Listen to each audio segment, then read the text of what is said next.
There is an old principle in warfare that has destroyed armies for thousands of years.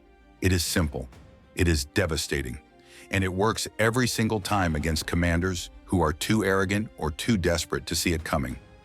You show the enemy what he wants to see, you let him believe he is winning, and then you kill him. Days ago, on the southern front in Ukraine, Ukrainian defenders executed this principle with a precision that will be studied in military academies for decades. The result was the near-total annihilation of a Russian reinforcement column, armor, infantry, vehicles, officers, inside the shattered streets of a settlement that had already been reduced to rubble by months of Russian shelling. The Russians believed they were occupying an abandoned position. They were entering a killing ground that Ukrainian forces had spent days preparing specifically for them. This is how it happened. The settlement, a small town in southern Ukraine, once home to several thousand people before Russian forces invaded, had been a contested position for weeks. Ukrainian defenders held it under increasingly difficult conditions. Russian artillery pounded it daily. Glide bombs flattened residential blocks. The town was strategically important because it sat at a crossroads controlling access to a key supply route. Both sides understood its value. Russian command wanted it badly. Ukrainian military intelligence intercepted communications indicating that Russian forces were preparing a major push to seize the settlement. A reinforcement column was being assembled at a staging area roughly 12 kilometers behind the front line. Tanks, infantry fighting vehicles, trucks loaded with soldiers and ammunition. Russian commanders believed that one more hard push would break Ukrainian resistance in the town. Their intelligence assessments, based on drone footage showing Ukrainian positions under heavy bombardment and reports from forward units claiming Ukrainian forces were weakened, painted a picture of a garrison on the verge of collapse. The Ukrainian brigade commander responsible for this sector saw the intelligence and made a decision that required extraordinary nerve. Rather than reinforcing the settlement and fighting a grinding defensive battle, he would give the Russians exactly what they wanted, or what they thought they wanted. He ordered his forces to stage a withdrawal. Over a period of 48 hours, Ukrainian troops carefully created the appearance of a panicked retreat. They left behind spent ammunition casings scattered across abandoned positions. They set small fires in dugouts and trenches, simulating hasty destruction of supplies. They dragged vehicle tracks through the mud leading away from the town, suggesting a motorized withdrawal. A few deliberately abandoned pieces of damaged equipment, a burned-out pickup truck, a destroyed mortar tube, were left in visible positions where Russian surveillance drones spot them. Radio communications were staged. Ukrainian operators transmitted panicked-sounding messages on frequencies they knew Russian electronic intelligence was monitoring, discussing ammunition shortages, casualty evacuations, and orders to pull back. It was a performance, every detail was calculated, but the real preparation was happening inside the town itself. While the surface-level withdrawal played out for Russian sensors, Ukrainian combat engineers were turning the settlement into a death trap. They wired 3 buildings along the main road with remote detonated explosive charges. Buildings whose walls, when collapsed, would completely block the 2 primary routes through the town. They positioned shaped charges on upper floors aimed downward at the streets below. They buried anti-tank mines beneath the rubble on side roads, covering them with dust and debris so they blended seamlessly with the destruction already caused by Russian bombing. Ukrainian assault teams, 4 separate groups of 8 to 10 fighters each, moved into concealed positions inside the town. They occupied reinforced basements, sub-ground level storage rooms, and interior rooms of buildings with multiple escape routes. Each team carried anti-tank weapons, automatic rifles, grenades, and communications equipment linked to the brigade's drone operators. They had food, water, and ammunition for 72 hours. They settled in and went silent. Above them, Ukrainian drone teams established overwatch positions several kilometers from the settlement. Reconnaissance drones maintained continuous surveillance of the Russian staging area and the roads leading to the town. FPV strike drones were pre-positioned and ready. Every operator knew the streets, the buildings, the kill zones. They had studied overhead maps until they could navigate the town blindfolded. The trap was set, now they had to wait for the prey. The Russian column began moving at approximately 03 Wasser local time. The weather was cold, temperatures around -8 Celsius, with low cloud cover and patches of freezing fog. Ideal conditions for what Russian commanders believed would be a straightforward occupation of an abandoned position. The column consisted of 4 T-72B3 tanks, 7 BMP-2 and BMP-3 infantry fighting vehicles, 3 MTLB armored transports, and a tail of 11 trucks carrying infantry, ammunition, and supplies. Approximately 260 Russian soldiers in total. A Russian major commanded the column from a BTR-82A command vehicle positioned in the middle of the formation. Ukrainian reconnaissance drones picked up the column the moment it left the staging area. Thermal signatures of the vehicles, engines hot, exhaust plumes visible in the freezing air, were tracked in real time. The drone operators relayed updates to the assault teams hiding inside the town.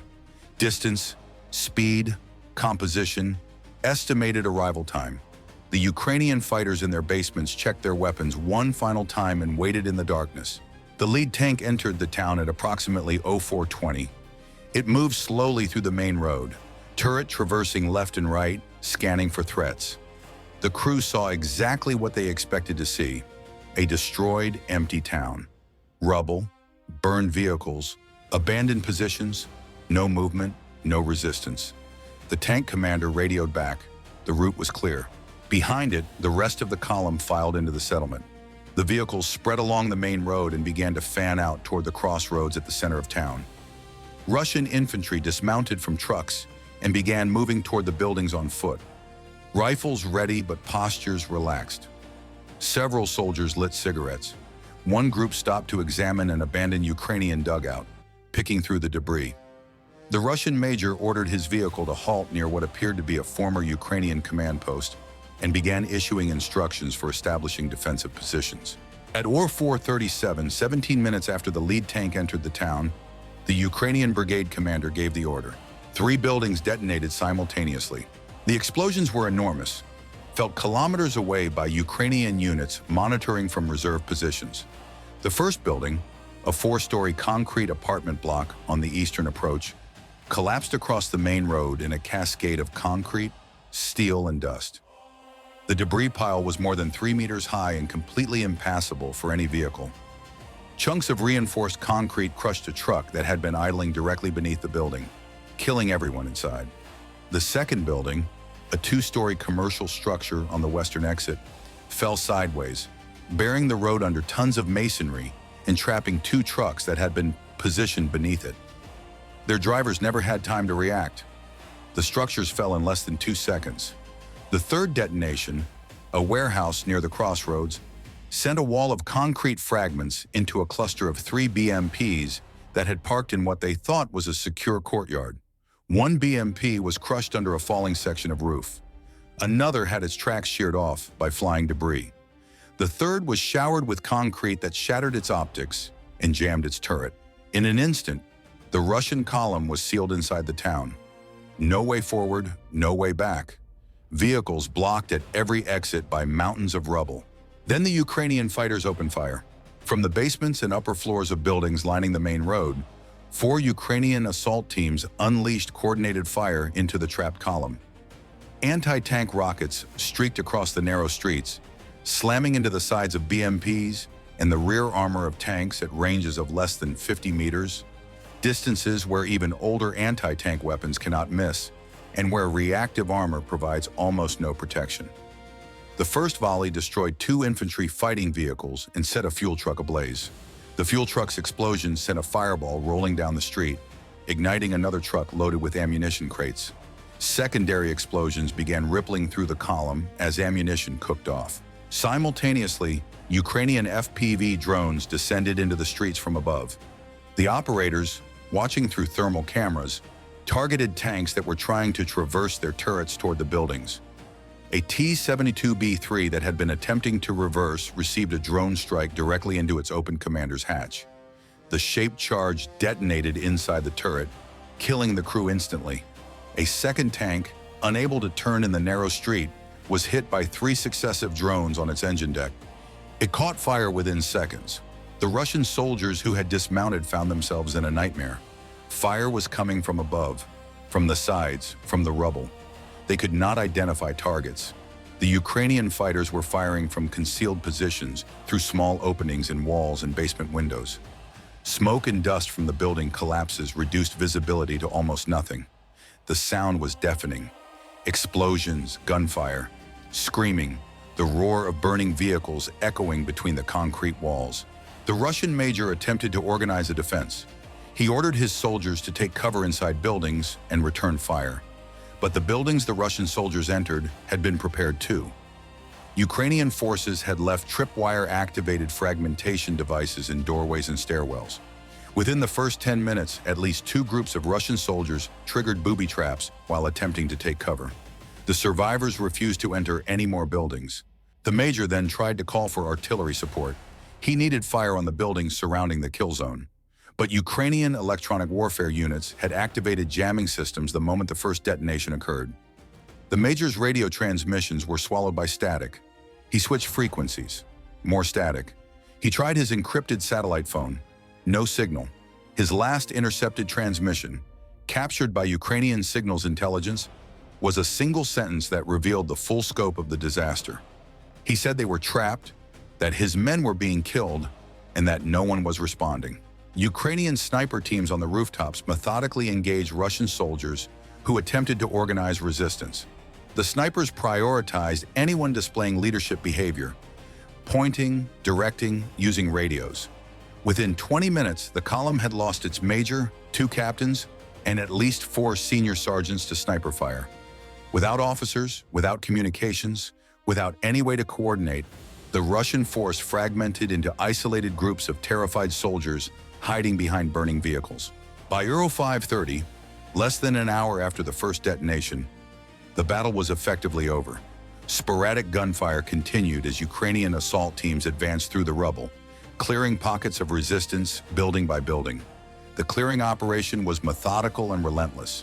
Ukrainian fighters moved in pairs, covering each other as they advanced through smoke-filled corridors and debris-choked streets.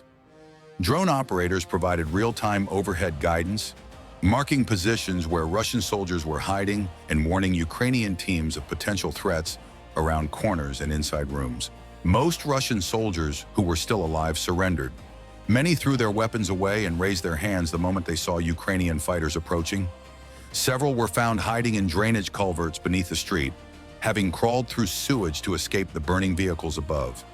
Others were discovered curled in fetal positions behind concrete walls, their rifles unfired, their faces blackened with smoke and dust. The contrast between these broken, terrified men and the confident, disciplined Ukrainian assault teams moving through the ruins was stark. And it told the story of this engagement more clearly than any statistics could. A group of approximately 30 Russian soldiers attempted to break out on foot through a gap in the rubble on the northern edge of town. They ran directly into a minefield that Ukrainian sappers had laid during the preparation phase. 8 were killed instantly. The rest turned back and surrendered within minutes. One of the prisoners, a young conscript who had been in Ukraine for less than 3 weeks, later told Ukrainian interrogators that he had been told the war would be easy, that Ukrainians were giving up, that his unit was going to a quiet sector. He said nobody told him about the drones, about the mines, about soldiers who hide in basements and fight like ghosts. By dawn, Ukrainian forces had complete control of the settlement.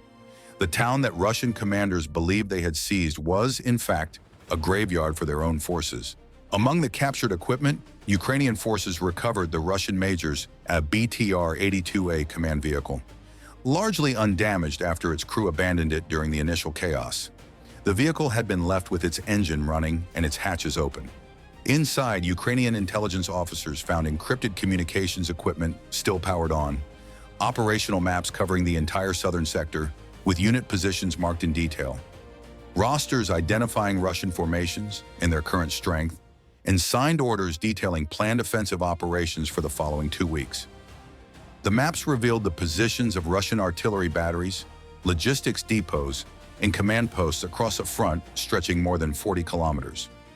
This intelligence haul was described by Ukrainian military sources as one of the most significant tactical captures in months, a treasure trove that would allow Ukrainian forces to target Russian assets with precision for weeks to come.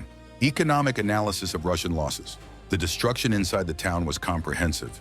Ukrainian forces confirmed the following losses inflicted on the Russian column. Tanks, 4 destroyed. All T-72B3 variants, valued at $2.5 million each. 3 were destroyed by a combination of anti-tank weapons and FPV drone strikes. The 4th was immobilized by rubble from the building collapse and subsequently destroyed by Ukrainian combat engineers to prevent recovery. Total tank losses approximately $8 to $10 million. Infantry fighting vehicles, 7 destroyed or disabled. A mix of BMP-2 and BMP-3 platforms. The BMP-2 costs approximately $1.5 million modernized. The BMP-3 approximately $2.8 or $3.2 million. 1 was crushed by a collapsing building.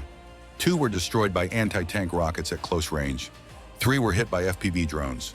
1 was disabled by a mine and later captured. Total IFV losses, approximately $13 to $19 million. BTR-82A command vehicle, 1 captured intact. Valued at approximately $1.5 million, this vehicle, along with its communications and cryptographic equipment, represents an intelligence windfall whose value far exceeds its monetary costs. Replacement of the encrypted systems alone could cost Russia several million dollars, and the compromised encryption keys may force Russia to change communications protocols across the entire sector. MTLB transports, 3 destroyed. At $500,000, $700,000 each when refurbished, approximately $1.5 and $2.1 million. Trucks and soft-skin vehicles, 11 destroyed, including ammunition and supply trucks. Vehicle cost, approximately $1.53 million. Cargo value, ammunition, small arms, communications equipment, fuel, estimated at an additional $2 to $4 million. Total equipment losses approximately $27.5 to $39.6 million. Personnel losses, Ukrainian forces reported approximately 190 Russian soldiers killed, 40 wounded, and 22 taken prisoner. Among the confirmed dead, 1 major, 2 captains, 4 senior NCOs. The elimination of the entire officer cadre of the column within the first 20 minutes meant that over 200 Russian soldiers were left without leadership, without orders, and without any understanding of what was happening around them. The surviving prisoners, many of them mobilized soldiers with minimal training, described confusion, panic, and a complete absence of any contingency plan from their officers. 1 captured Russian sergeant said his unit had been told the town was empty and that they were going in to set up a defensive position. He said nobody mentioned the possibility of resistance. He said the officers who briefed them had never been to the front line. Another prisoner, a driver of one of the supply trucks, said he had been mobilized 6 weeks earlier and had received less than 2 weeks of training before being sent to the front. He said he did not know how to use his rifle properly. He said the last thing he remembered before surrendering was the sound of a building collapsing and then fire everywhere. The psychological impact of this engagement extends far beyond the soldiers who were inside the town. Intercepted communications from Russian units in adjacent sectors revealed that news of the ambush spread rapidly through informal channels. Phone calls, messaging apps, word of mouth. Russian soldiers in nearby positions began questioning whether their own objectives might also be traps. Morale, already fragile after months of grinding attrition, took another devastating blow. 1 intercepted conversation between 2 Russian junior officers included the observation that command keeps sending them into towns without telling them what is actually waiting inside. Strategic implications. This engagement demonstrates a critical evolution in Ukrainian defensive and offensive doctrine. Rather than fighting a static defense against superior Russian firepower, Ukrainian commanders are increasingly using deception, preparation, and tactical creativity to turn Russian aggression into catastrophic losses. The fake withdrawal that preceded this ambush required discipline, coordination, and trust at every level. The assault teams who remained hidden inside the town for more than 48 hours, knowing that a Russian force would enter at any moment, displayed a level of nerve and professionalism that speaks to the extraordinary quality of Ukrainian ground forces after nearly 3 years of continuous combat.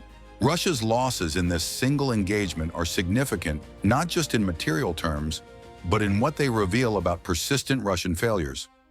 Russian intelligence once again failed to detect the trap.